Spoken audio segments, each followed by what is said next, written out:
Welcome to the Kintsugi Heroes podcast, where we share inspirational stories of everyday people going through different challenges and how they overcome them. Please be aware that the story you're about to hear may have moments of deeply felt emotions and personal experiences. If anything you hear has a triggering effect, please reach out to someone who can help keep you safe. If you love this conversation, we'd love you to like and share it with your friends so we can continue to share more inspiration and hope to as many people as possible. Now, listen up for our next hero story.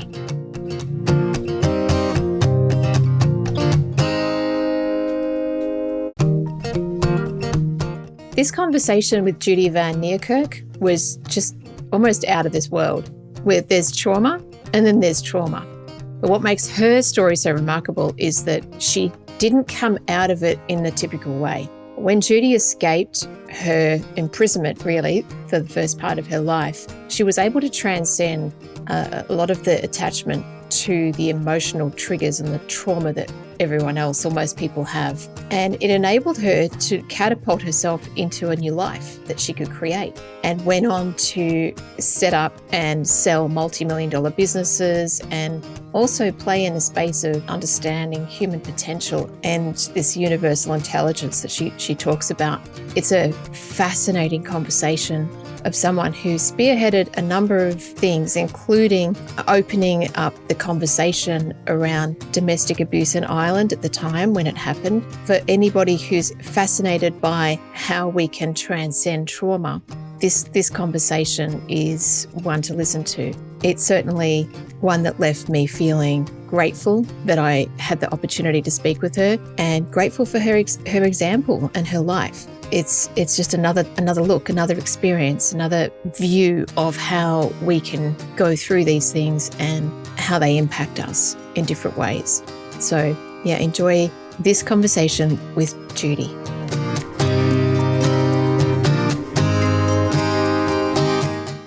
Hello, here we are. It is another episode of Kintsugi Heroes, and I'm here with Judy Van Nierkerk. How are you, Judy? I am great, Evelyn. Thank you so much. So good to be here. So good to have you. And I'm really looking forward to hearing your story, and just want to say thank you for agreeing to come and share and be open and vulnerable and help others, by sharing your story, because that's what this is all about. Yeah, I'm so grateful for this opportunity, really, because I have been so lucky. So I feel it's a great privilege to be able to share it. Wonderful. Well, let's get started. I'll hand the mic over to you and ask you to take us back to the beginning of your story. Cool. Excellent. So I want to start off with a pivotal point. It's not the beginning. It's not the end. It's sort of in the middle. And one day, waking up from another overdose, it was about the 9th I had taken in about 18 months. Very lucky to have survived some of them, most of them actually. And some, the craziness, it wasn't so much a desire to die as much as a desire to escape. Just give me space, give just time out.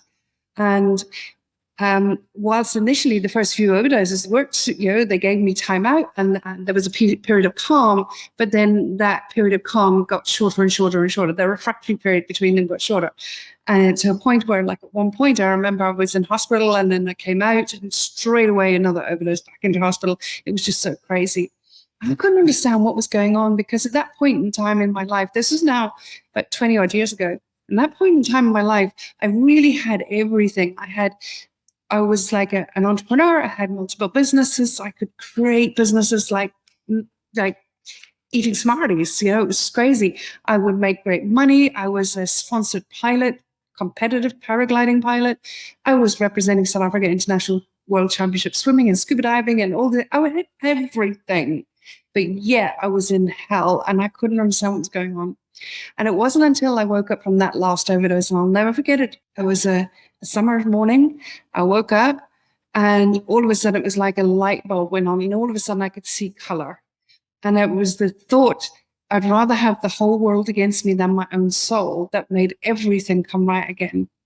Because I realized that whilst I had created this life that was, as some people would say to me at the time, would give their right arm for, outside everything was great and heavenly and wonderful, but inside I was in hell. And then it crossed my mind back to childhood. And I remembered that through the years of torment and torture, like I was locked up and tortured for almost 2 decades, I used as a slave, and I meant nothing. I was isolated from the world. I was treated like subhuman. But I got to a point, I had experiences during that time, supernatural experiences, where I got to glimpse something bigger than who I am and who we are. And from that experience, I learned that no matter what happened, nothing could break your spirit. Nothing could take your soul. Nothing could tear you from your infinite being, from source, from the divine within. And from those experiences, when I was about 15 years old, I remember that no matter what torture I went through, no matter what hell I went through on the outside, inside, I was in heaven. I had this bliss, I had this joy, I had this calm. I had this sense of just knowing there was something bigger than this mortal body. And it meant more than all of it. Everything meant more than this mortal body. And yet, when I did escape, and I knew I would escape in my early 20s, I created an amazing life on the outside.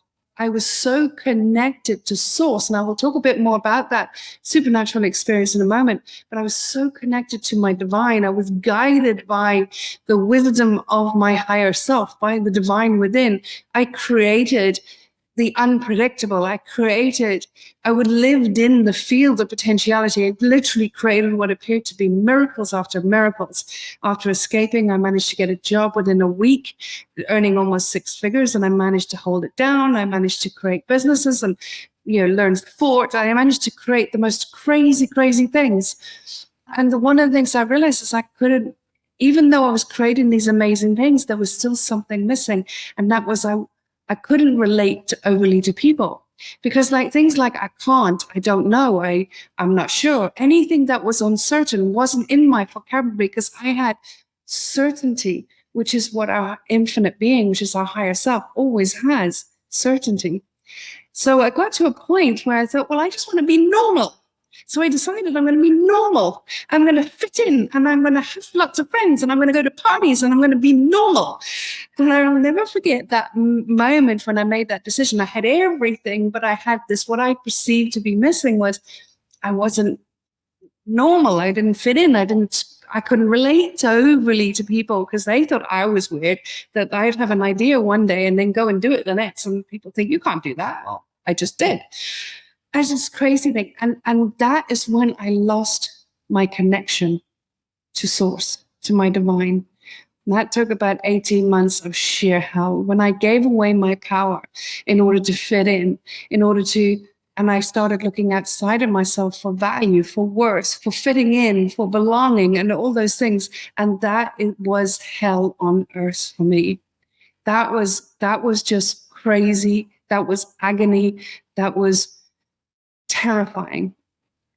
Because when I look back, when I would go back to when I was about 15 years old, I'd been locked up since I was about 3 or thereabouts, and I had been abused in the most horrendous ways. I'd been shot, I'd been stabbed, I'd been sexually abused and violated in the most horrendous, awful ways, and many other things that were done to me. I literally ended up living like a slave. I felt I was just meat. I felt like I was nothing. And I remember this one day walking into the bathroom after about 12 solid hours of torture when I was about 15 years old. And I'd been locked away from society. I hadn't been educated. I wasn't interacting with people. And I walked into the bathroom. I felt like meat and only alive because my heart was beating. And I would go to bed at night and I would beg for my heart to stop beating, because it was too awful. This one particular morning, I walked into the bathroom. It was in Ireland, in Dublin. And it was a November morning. I remember that. It was grey. It was drizzly. And I remember going up to the hand basin and looking at myself in the mirror. And I remember feeling like, it was almost like it was the first time I remember seeing myself. Obviously, I'd seen myself many times, but I just noticed myself. It felt like first time ever. And I started to look at myself beyond my physical form, beyond the bruises on my face, beyond the threadbare pale blue 90, torn and shredded. And I looked at myself and I found myself looking into my eyes and almost like reaching into my eyes and reaching down. And I grabbed something in my solar plexus. And for many years after that, I called it my something. I didn't have the language at the time to understand what it was. And it, what I now know to be my soul, my spirit, my infinite self, my infinite being, my higher self, I grabbed it. And as I grabbed it and that's it, my something, I remember being transported out of my body and I was outside and not scared, not cold. I felt like it was the most divine, exquisite experience. And being outside in nature, in amongst the trees, the birds, even in the rain and the wind. And I'm just feeling this tremendous sense of oneness with everything. No separation, one with the birds, one with the trees, the rain on the window. And just this oneness was the most extraordinary feeling. And then the next moment I got this sensation, which is like, it's so hard to articulate into words something that is so beautifully divine, but like unconditional love. It felt like 100,000 beautiful, soft blankets being wrapped around me. And it was just this intense feeling, which I realized was love, this beautiful, unconditional, divine love. And as I looked up, I saw myself standing in front of the mirror, this scrawny little scared child at 15, underweight and all that. And in that moment, I just felt this unconditional love come from me to that child, to that girl. And it was like healing in that moment for everything I was going through, everything I had been through, and everything I was yet to go through. It was just like this unbelievable sense of healing and calmness. And not just for me, but it was also compassion and empathy for all of the abusers that were in my life at the time as well. It changed everything. Perspective shifted everything. And I remember seeing and feeling this sense of being in it, like almost like a primordial field, almost like back to origin. And I could see so much. I could see the oneness. I could see infinite opportunity, infinite timelines, dimensions, infinite ways in which my life could unfold. And I remember in that moment knowing that I would live a life, I would escape. And I knew I would live a life of love, prosperity. I didn't call it prosperity at the time. I called it luxury. But now with the language I have, I know it's prosperity was the sense, the feeling. And adventure. I knew it. It was the most extraordinary, life-changing moment. And I came back into my body and I remember like not being surprised by it, just like not even being alarmed by it, just like it felt completely normal. But I knew two things by the time I got back into my body and I walked out the bathroom, I knew two things. One, that you could hurt my mortal body, but you could never take my something. My something was my connection to something greater and bigger. And that is that connection that gave me such tremendous peace and joy and inner freedom for the next 6 years, because it did take me another 6 years to escape, but I never once doubted I would escape. And the other thing I had, funny enough, given the depth of the spiritual experience I had this next, it's going to sound a bit odd, but I knew that when I escaped, I would get work, I would get a job in stockbroking, oil and gas, merchant banking, or shipping. I didn't know what they meant. I had no idea what they meant. And in context with the deeply spiritual experience I had had, they seemed worlds apart. I was not educated. I had no idea. What does one do in shipping? What is merchant banking? What is even stockbroker? I had no idea. What is oil and gas other than the oil that you put in the radiators to heat the water and property? I had no idea. But for the next number of years, I remembered that no matter what happened, I never lost that connection to source. I was angry. I was hurting, but it was always so easy to come back home to me, always so easy to reconnect and feel that healing sense of love and joy in the most crazy, crazy scenario. So I started preparing myself for the day that I would escape. I knew it. I didn't know how. I didn't need to know how. I had no fear of that either. The day came and I escaped in the middle of the night with nothing. This was in Dublin. Again, it was in November. It was raining, common theme. It was cold. And I literally escaped in the middle of the night. And within 24 hours, I had landed in London with nothing, knowing no one, knowing nothing, and with nothing, literally. And within 1 week, I had 2 job offers. One was in shipping, and one was oil and gas trading accountant on a trading floor. I took the oil and gas trading accountant on the trading floor, and it was almost 6 figures in the 90s during the greatest recession that in modern history in the UK. And that was the start of the next number of years of creating from what I call the field of potentiality. When we connect and when we are connected to source, to our divine, to our infinite being, we have access to all wisdom, all knowing. There is nothing we are incapable of. I used to say things like, as long as you're not breaking the universal laws, well, you know what? When you are connected to source, you can break every universal law. There is just nothing you can't achieve, nothing you can't do. And that's what my life demonstrated for the next few years, until I got to a point where my emotional intelligence my emotional maturity hadn't evolved, whilst my knowing of and how to navigate life and create and make miracles and make money, because I hadn't got any of the conditioning that people normally have around money and self-worth and all that. I didn't have any of that. But when it came to sort of a sense of fitting in, that was the part that was missing for me. But now, looking back on it, it was perfect. It had to happen. I had to experience the sacrifice it takes when you seek outside of yourself, when you're feeling that there's something missing.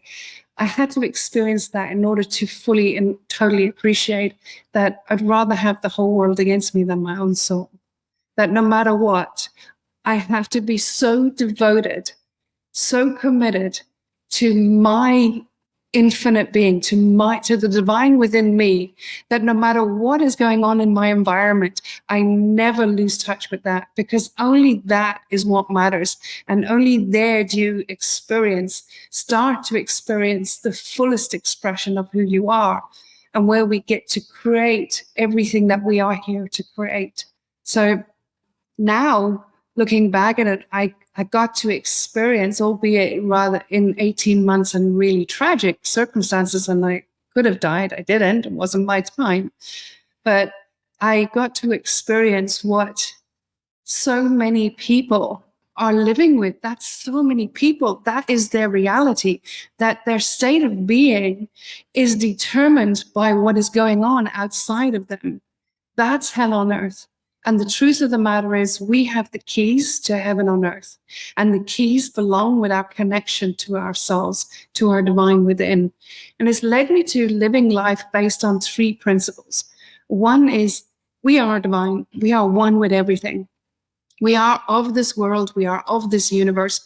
And we can connect to infinite being at will. Number 2, we have infinite knowledge, infinite wisdom, infinite awareness, infinite access to infinite intelligence and intelligent love. And then whenever we experience a challenge, an obstacle, doubt, fear, uncertainty, anxiety, stress, that is Big Ben alarm bells to come back home to you, come back home to the truth of who you are. But instead, we are programmed, we are conditioned to go faster, to do more, to try more, change direction, change strategy, look outside of ourselves, look further outside of ourselves, which creates more and more and more separation. And that is the root of all suffering and pain in humanity, in my opinion, is that sense of separation where the truth is we are one. There is no separation. So what I speak to people is about turning that around and coming back home to yourself, coming back home to our truth, to the full expression of our true, authentic self, where there is nothing ever missing and there is infinite love and compassion and gratitude and appreciation. It's counterintuitive because we are conditioned to go further and further away from ourselves. So it's not an easy journey to come back. It feels like you're going to die because you're in survival. The more separation we have, the more our nervous system is triggered, the more we are activated. Our stress hormones are like on sky high alert. So we feel like we're in danger. And if we don't feel like we're doing something because of the way we're being conditioned, if we don't feel like we're doing something to create safety, it gets worse. But the truth of the matter is the only way home is back home to you. And when you're doing that, that's when everything falls right into place. That's when everything starts coming to you. That's when you start to create space and time and awareness, and you start to become more discerning about where you put your energy and where you put your focus. And that's the key to heaven on earth. Yeah. So that's like a really fast rundown of my experience. Wow. When you were describing the moment in the bathroom, I actually felt it as you were talking about the hand going in and going down. It was really quite visceral. It's a long time ago now, like when I was 15, around about 15. That's a very long time ago now. But it's like it was yesterday. It was such a pivotal point in my life. And interesting thing is, a lot of people say to me, do you have to go to the end of the line? Why did I have that experience? And do you have to go to the end of the line? Do you have to go to the end of the rope? Do you have to go to the cliff edge in order to have that experience? And I used to believe that was the case. I used to believe that you have to surrender so much because I had nothing to lose. I surrendered my whole being, everything. Here I am. I have nothing. I was completely in a state of serene surrender. And I used to believe that you have to get to that point in order to have this experience. But what I have learned over the years of I've spent 20 odd years now, studying and researching and understanding, consciousness and awareness and all of that realm. And what I now know is that it's very easy for us, in actual fact, to have mystical experiences. It's very easy for us to create that level of serenity when we have awareness, and two, we use free will to connect back to the source, come back to ourselves. And it's easy then. I would actually go as far as saying it's easy to connect to infinite being and to have those mystical and deeply moving and spiritual experiences. But it does require surrender. It does require being okay with being physically uncomfortable, because we are so much more than our physical body. We are more than these mortal beings. And when we lose that addiction, when we lose the addiction to the predictable, to knowing, to survival, and we trust in our bigger self, every one of us can connect back to our infinite being. And then when we do that, surrender to that, and we can experience the most extraordinary awareness. Again, it goes against what society largely speaks about. It goes against what society largely promotes, and it's sort of like children know it when they're born, they're aware, but it's beaten out of us in education, in society, and fit. You've got to fit in. You've got to have the same beliefs. You've got to fit within the confines of what's acceptable and what's normal and all of that. It's all taken out of us. It's all sort of stripped away from us. But when we are prepared to just, well, one of the things is when you're prepared to be the master of your destiny rather than the victim of your history, when you're prepared to just lean into the possibility that there might just be something more than this mortal being, it doesn't take much for the divine to show itself to you. That's an important message. It feels like you're so far away from it that life is so chaotic, life is so turmoil, there's recession, there's this drama, there's that drama, there's all this thing.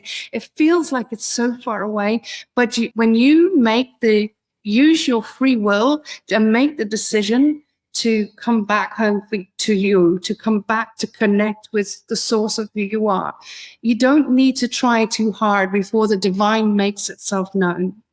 And then it gets really easy. But that short time is what I call the rapids. Your body is craving the addiction to predictability, craving the addiction to survival. We're not that. We are so much more than that. Sorry for the interruption. This is Ian Westmoreland, the founder of Kintsugi Heroes, and thank you for listening to this story from one of our amazing heroes. Our mission is for these stories to provide hope and inspiration to people experiencing life challenges, and to also educate the broader community on how best to provide support. If you would like to help us to continue to produce more hero stories and cover more adversity themes, we would welcome all donations.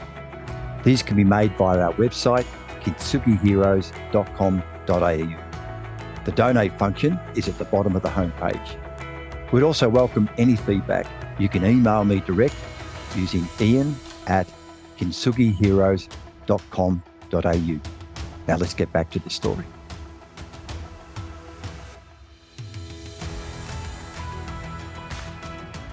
There's so much in that. I want to ask a question.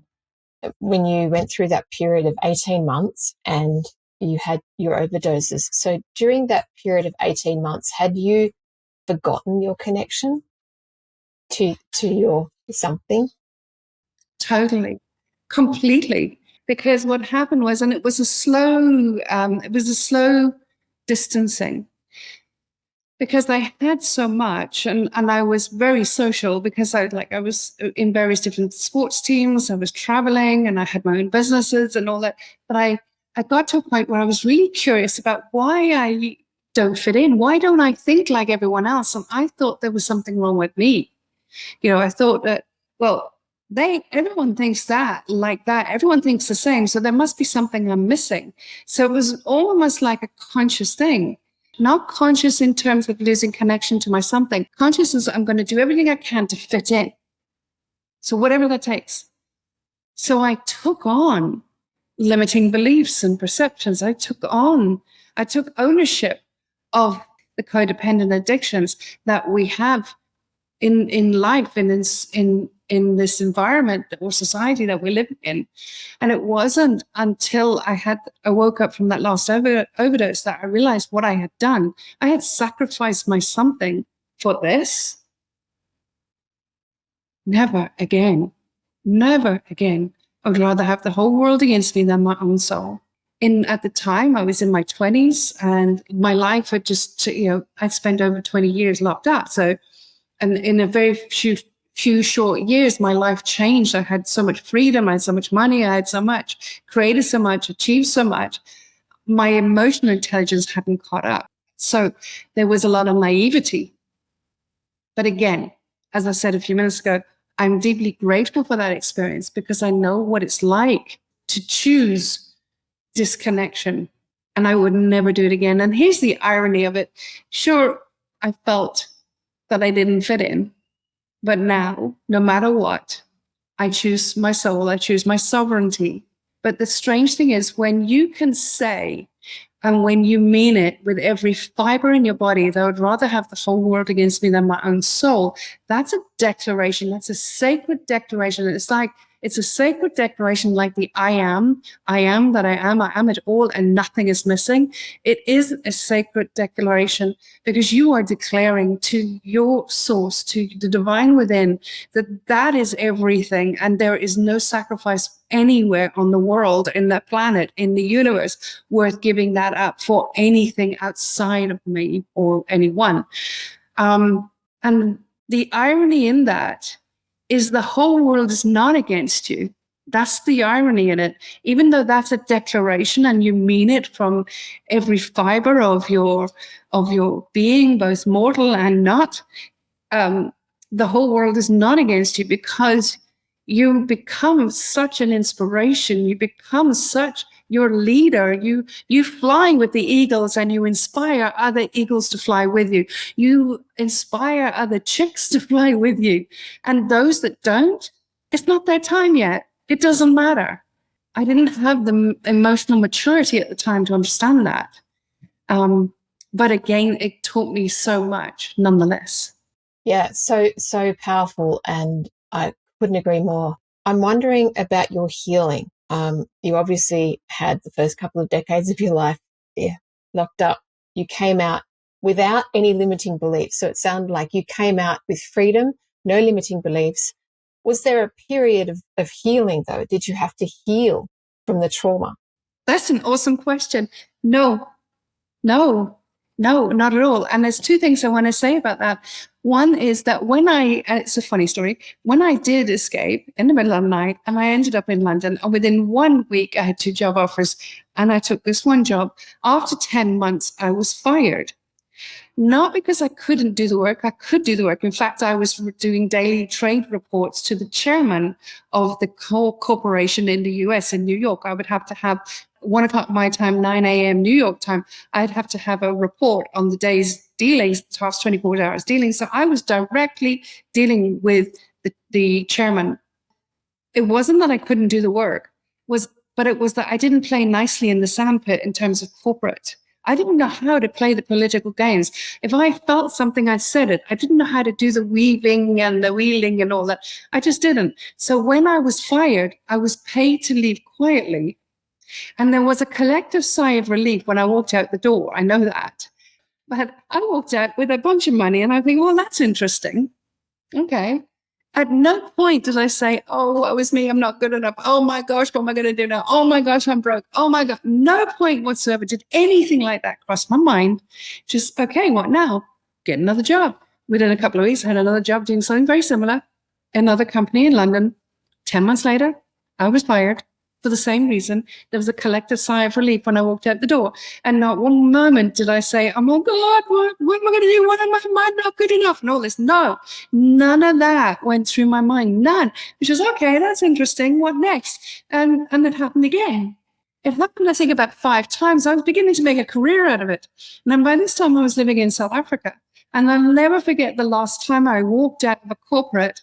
Again, I was hugely successful in the work, massively successful. But I know there was I don't know, I experienced the collective sigh of relief when I was paid to leave again. And I remember walking out and I'm looking up at Table Mountain, the sun is setting behind the mountain, and I'm saying, and now, when was this in the plan? I just don't know what to do now. Is this my life? You know, I don't see the adventure in this. And then I got a clear message: do your own thing. Okay, I'll do my own thing. Never once up until that point had I ever thought about do my own thing. Not that I understood what do my own thing meant. So by the time I got home, I had an idea. Okay, I never had toys when I was growing up, and I was addicted to collecting teddy bears, right?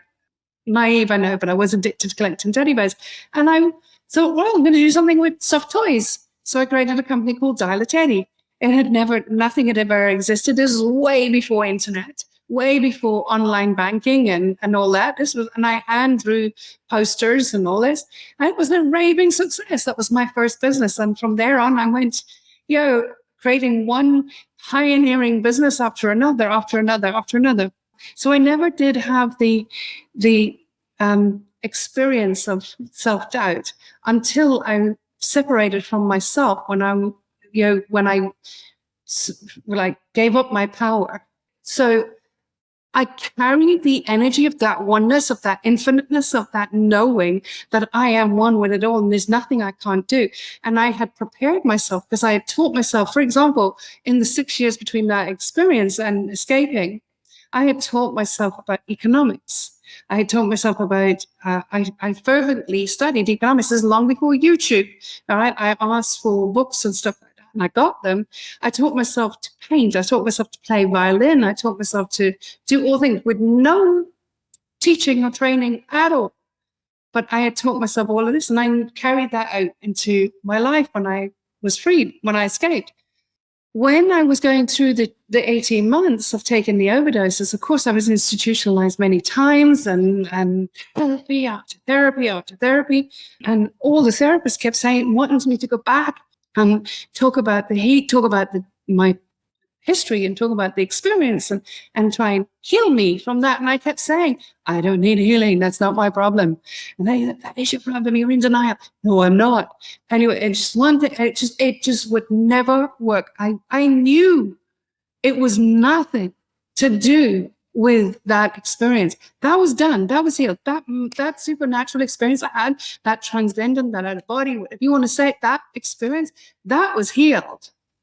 It was purely that I had succumbed and created separation and turned my back on my own divinity, on my own infinite being.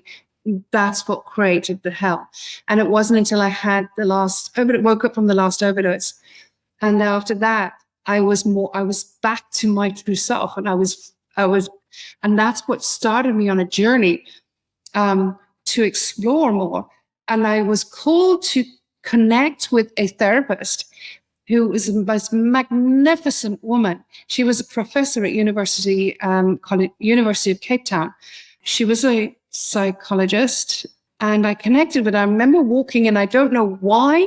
She was an older woman, and I don't know why I felt this draw, but that was how my life was. I just was drawn by, that's how I lived my life. Drawn myself. I didn't have to make sense. I didn't have to cognitively understand it. And I was drawn to her. And I remember saying to her, Anne, I do not need or want your therapy. I want you to hear me talk. And amazingly, she started guiding me towards sort of more quantum physics and the spiritual things. She's just gently guiding me. And that's what set me off the path that I am on now. Yeah, so that sort of answers your question. One of the things that I would like to say, and this might be, I want people to understand something that I've been on a massive, massive journey, and so sometimes if I say something, it might trigger you, but understand we all have our own journey, and there's no right or wrong for any one of us. So one of the things that I did many years after not so many, but 7 years after I escaped, it was during the time of the overdoses or afterwards, I can't remember. I went back to Ireland and I reported my father, who was the main person who was responsible. And it took a number of years for the police to investigate it. And eventually he was charged with 49 or something charges. And he eventually, after years, pleaded guilty to 3 of the 49 charges and it went to the High Court of Ireland. Now, again, one of those pulls that I couldn't cognitively understand, one, why I reported him, because I had no feelings of anger or hate or anything like that, but I was told to do it, and I did it. And then I was told, right, have it out of camera, so in public. It had never been done before in the world, a case like this. So I had it held. I asked the judge to have it out of camera. It was held public. As you can imagine, it got a lot of news. He got 54 years.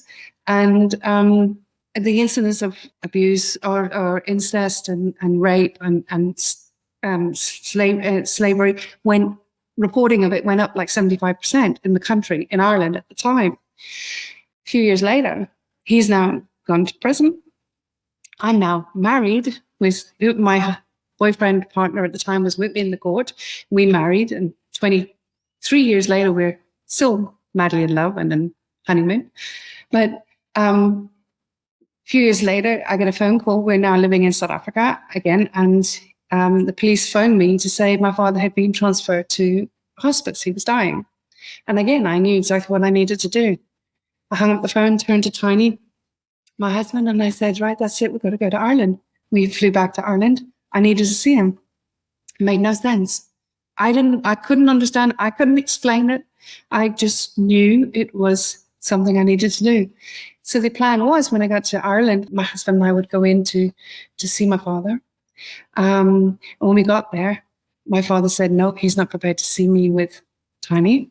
So I went in alone. It was the hardest thing I ever did. So I walked in to the room with him, and I'll never forget it. I had no idea what to expect. I had no idea why I was doing this. None. And I saw him, and he stood up. I saw him. I looked him in the eyes, and then these words came out of my mouth. And it was, thank you, Dad, I love you. And I felt the most extraordinary sense of the most profound, unconditional love and compassion in that moment. It was the second most extraordinary moment in my life after that one I had when I was 15. And everything made sense. Everything made sense. Now, again, this is my journey. It's not for everybody. And, you know, many people have said to me, oh, it's Stockholm Syndrome and all that. But trust me, I'm so far away from being a victim.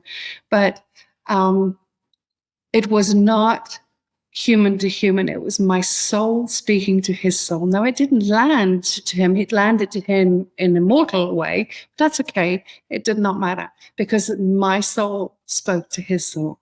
And I saw the perfection of everything. And that truly set me free. I'm sure people listening to this are just sort of, you know, trying to fathom the enormity of that moment.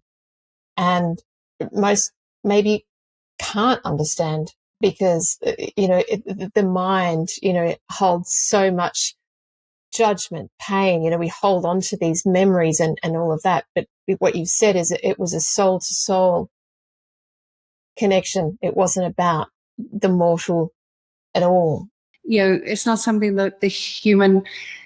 This is why I have long since had a major issue with so much work being focused on mindset, because it's confined, it's finite. We are infinite.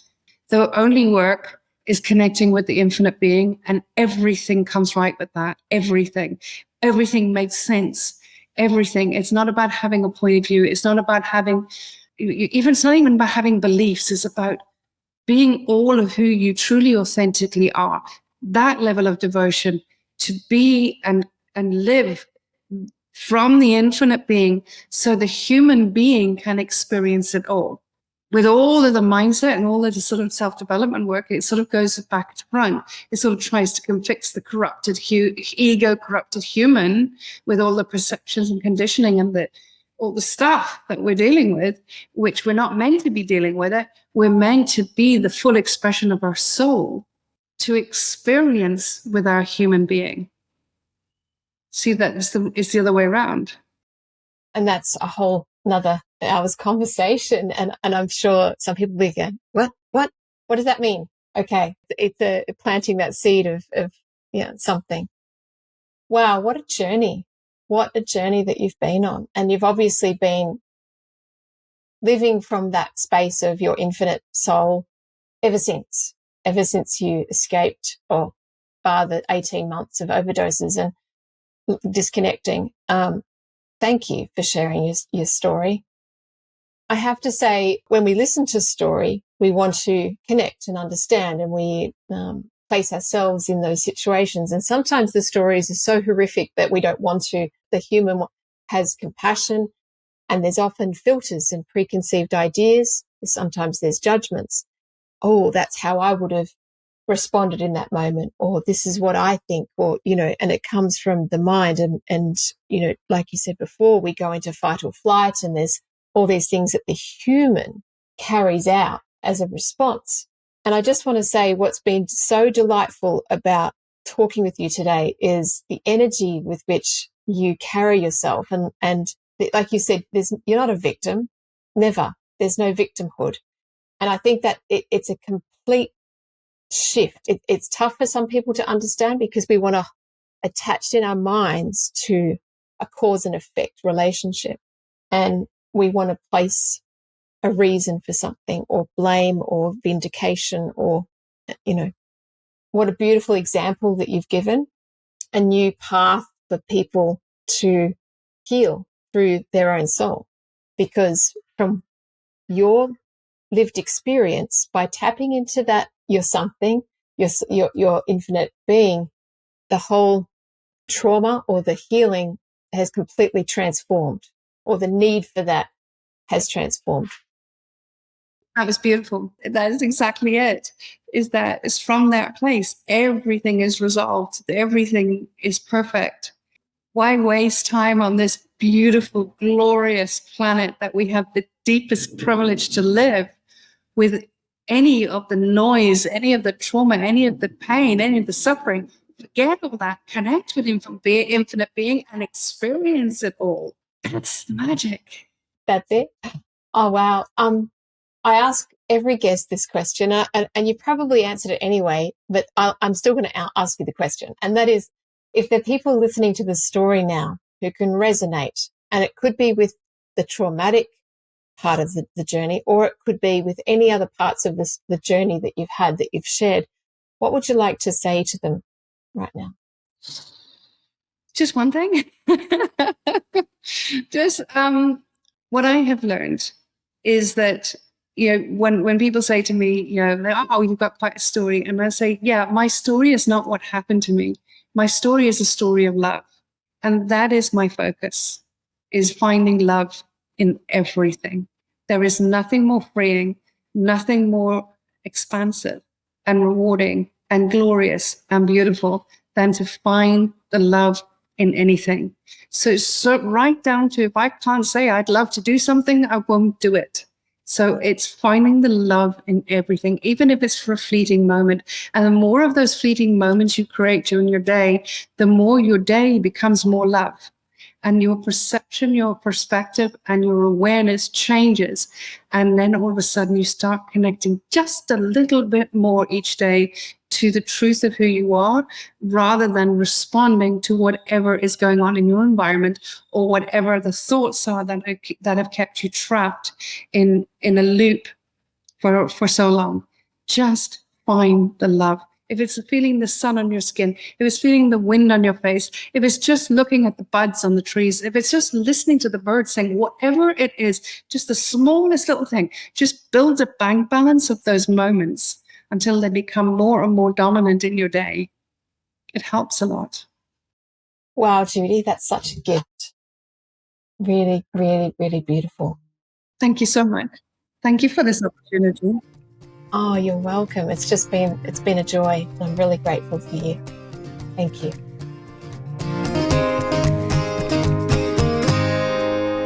We hope you've enjoyed this episode of Kintsugi Heroes. Please like and share the show to your friends so we can get this out to even more people. If you have a story you'd like to share with us, please reach out using the contact details below. And join us next week for our next hero's story. Until then, keep being you, and remember that we are all heroes in our own unique way. Only when it's broken. Only when it's broken. When it hits you in the middle of the night and the truth burns so bright. Only when it's broken. Only when it's broken. Take pride in those cries. It's only for tonight, and then you rise. Only when you're broken. Only when you're broken. Only